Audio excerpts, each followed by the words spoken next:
Parce qu'ils aimaient le fondement apostolique. Parce qu'ils voulaient vivre l'église primitive. Le premier vase a retenu pendant 1200 ans la vérité captive. Ceux qui voulaient aller vers Dieu, il fallait qu'ils passent par les prêtres. Comme nos pasteurs aujourd'hui. Ceux qui voulaient la prière, il fallait qu'ils passent par les prêtres. Et mes amis, laissez-moi nous dire, suivez très bien l'enseignement.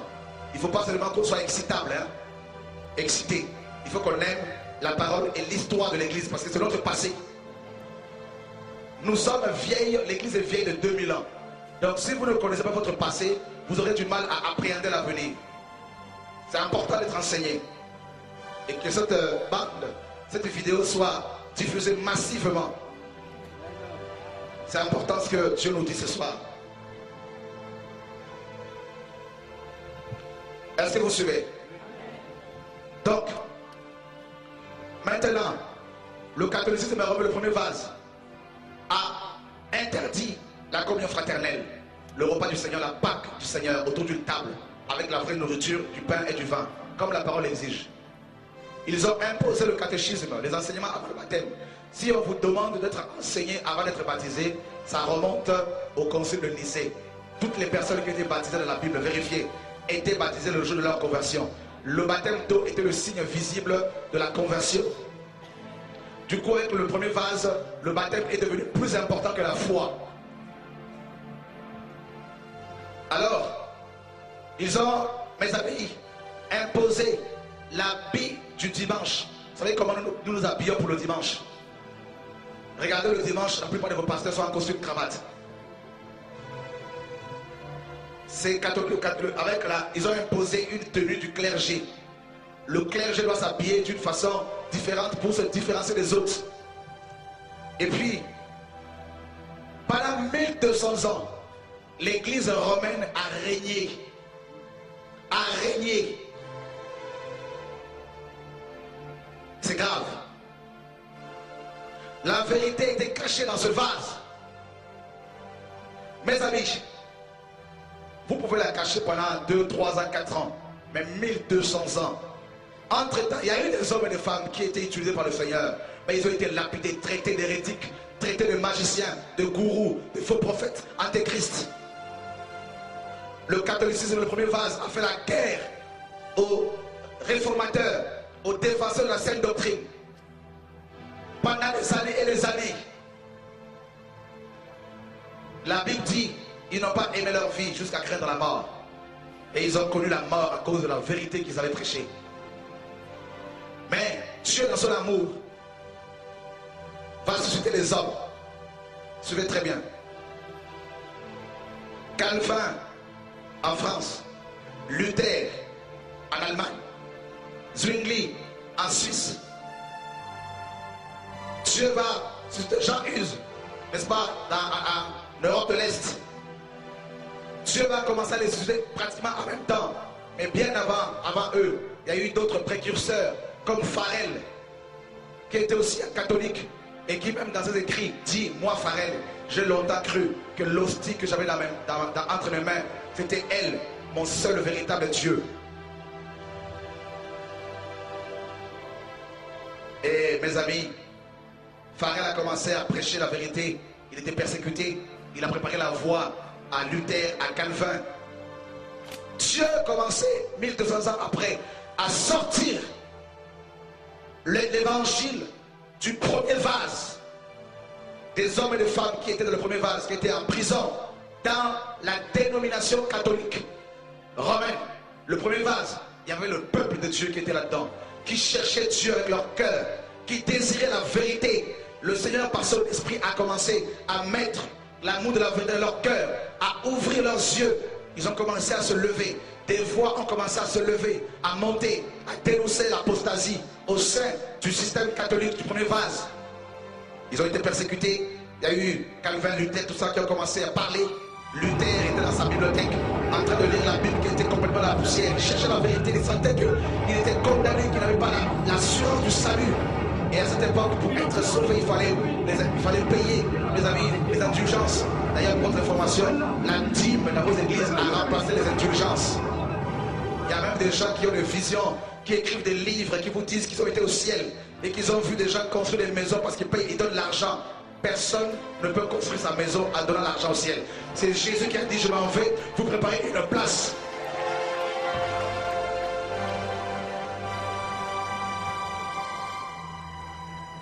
Est-ce que tu me suis?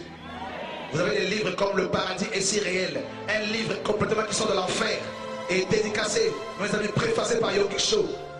Cette femme qui vous dit, ceux qui ne payent pas la dîme n'iraient pas au ciel. C'est un mensonge, mes amis. Ils ont changé la vérité de Dieu en mensonge. Je vais prendre mon temps, on va tout dénoncer bien comme il faut et vous aurez toutes les informations au nom de Jésus de Nazareth.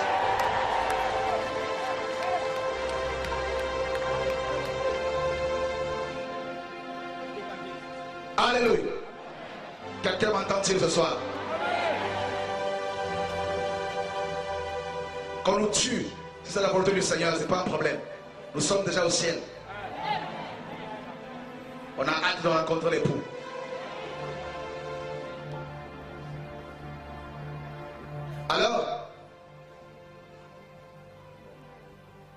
Alors, Luther qui n'avait pratiquement jamais lu la Bible, qui sentait au fond de son cœur cette angoisse que s'il mourait, malgré sa tunique, malgré sa robe, malgré, mes amis, sa toge, il irait au ciel, non, en enfer plutôt. Et Luther a commencé, l'esprit a commencé à travailler son cœur. Un jour, il rentre dans sa bibliothèque, il tombe sur une Bible complètement poussiéreuse. Il va l'ouvrir comme ça, tout à fait par inadvertance, d'après lui, mais c'était conduit par l'esprit. Il tombe sur Romains 1,17. Le juste vivra par la foi, et ce n'est pas par les œuvres. Parce qu'il se flagellait pour pouvoir obtenir le pardon de ses péchés. Et là, il a eu une illumination, un éclairage, photis en grec, rendre évident la révélation. La parole était devenue une évidence évidente pour lui. Alléluia. Il a été éclairé et il a commencé, mes amis, à proclamer le salut par la foi. Pendant 5 ans, Luther a essayé de convaincre ses amis catholiques. Il a rencontré d'autres prêtres que lui pour leur dire, écoutez, nous sommes dans le faux, nous sommes sur une fausse route, revenons à Dieu, voilà ce que Dieu m'a révélé. On ne peut pas imposer les indulgences au peuple. Le pape n'est pas le représentant officiel du Seigneur sur la terre, c'est une hérésie. Il a commencé à dénoncer ouvertement le système, à dénoncer tel Élie, Jean-Baptiste, tel Jérémie, tel Ésaïe. Il a commencé à dénoncer tel Paul, frère. Il a été persécuté pendant 5 ans. Alors, mes amis, il va afficher sur la chapelle du château de Gutenberg 95 thèses, c'est-à-dire des vérités qu'il avait découvertes dans la Bible, pour asseoir, n'est-ce pas, sa doctrine, pour asseoir son message. Et il va y avoir au moins 5 principes sur la scripture, l'écriture seule, et non les traditions humaines sur lesquelles le premier vase est basé, les traditions des pères, comme les pharisiens le firent, mes amis, avant, à l'époque de Christ. Et il dit également, l'église est réformée, 2 principes, et toujours à réformer.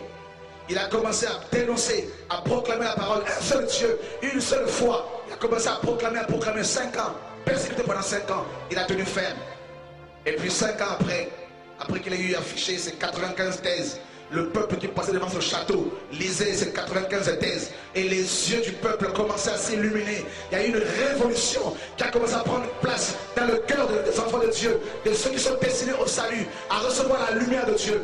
Ils ont commencé à s'illuminer, à s'illuminer. Il y a eu une révolution, frère. Alors, 5 ans après, il va être excommunié, littéralement, arraché du corps de Christ. D'après le premier vase.